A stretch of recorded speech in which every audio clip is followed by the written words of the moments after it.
beautiful breasts. Yeah, I purposely did that. I know chicken can be intimidating, but I am literally here to break it down, make this easy for you. So we've got two different ways that I'm going to show you. One is called spatchcocking, and the other one I'm gonna actually break down and show you all the different pieces of the chicken. These guys were literally under $8 each. So buying whole always saves more money and feeds at least 4 people, if not more. The first way I am going to break down a chicken is called spatchcocking. I know it's a little bit of a funny term, but the one thing you absolutely need is a good sharp pair of shears, kitchen shears.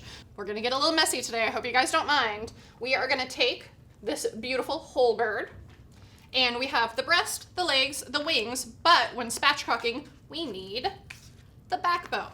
So we're gonna go ahead and cut all the way down both sides of the backbone. So go ahead, and then now we're gonna come back in on the other side of the ribs. And are you gonna throw this guy away? No. You know what you can do with it? Make stock. So any extra chicken scraps you have, go ahead, throw it into a pot, throw in any extra veg you have, use some cold water, and let it simmer. Good to go. Backbone, right into the pot. Any extra scraps, any extra veg, start with cold water, kind of just covering your chicken, and go. Right here, we have the breastplate. I like to flip it over, and you can either use a knife or just print gently. So press that breastbone, and I like to tuck in my wings so you don't burn them. And then we're going all on the roasting rack. Okay, so why do we spatchcock, right? Number one, we're saving money on the whole bird. Number two, we're saving room in the oven. Have you ever tried to roast a whole turkey along with your green bean casserole? It's a little hard to fit it in there. So this guy lays it nice and flat, and you can fit more in your oven. Number three, you get that nice crispy skin, and it cooks faster. After we've spatchcocked the chicken, we can season it in multiple different ways. Of course, from the South, I like to use butter. We can kind of brush it with that room temp butter, or get underneath the skin and really enhance that flavor. And then you can season it with whatever your favorite seasoning is. There are 3 things we need to break it down kind of old school way.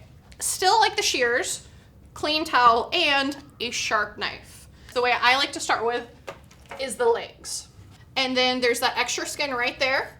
It's gonna kind of expose that thigh and leg, and then you can actually pop out that knuckle. And then we are going to carefully make sure that your non-dominant hand is out of the way, right there. And then we have the thigh and the leg. Other side, again, pierce that skin, get in with your hands. You're gonna hear that pop. Did you hear it? And then where that knuckle is where you're gonna go in with your knife. It's a little funny going from this side, so make sure to be careful.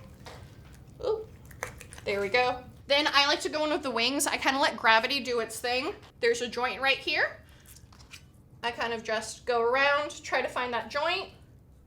And if you need to adjust, if you don't see the joint, you can readjust. I see mine. And then just be careful of your non-dominant hand, and then that wing comes off super easy. We have the drum and the flat. Second wing, again, you want to go right around that bone, being very, very careful, letting gravity do its thing.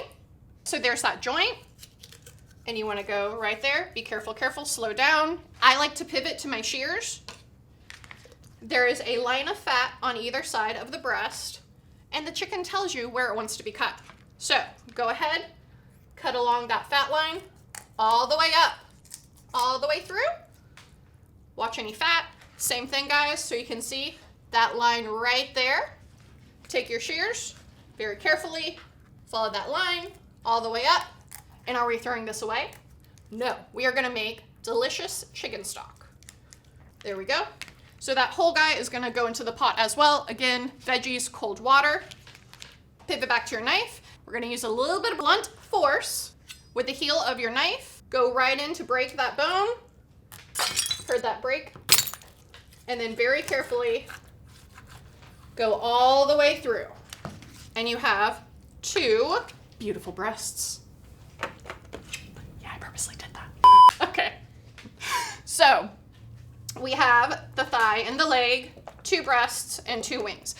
We're gonna go ahead, right there, firm down, leg and thigh. How cool is that, guys? You can see that line of fat right there. Make sure your hands are dry. And if you don't quite hit that bone, just pivot, adjust a little bit, move your knife straight down, and again, you have your leg and your thigh. So we have 2, 4, 6, 8 beautiful pieces of chicken. Oil these guys up. So remember, spatchcocking saves time, saves money, and saves space in your oven. So both of these can go in at the same time. When you break down your own chicken, there's no waste because you can always make that stock after as well. Okay, so I prepared this earlier today, and you can see this is our spatchcock chicken and our 8-piece chicken. Again, under $8 a chicken, which is crazy. Saves you time, saves you money, saves space in your oven. Don't forget to like and subscribe. Leave a comment. Let me know what is your favorite chicken recipe. And if you need inspiration, don't forget to go to budgetbytes.com. Happy cooking. We can work that. Workshop that in.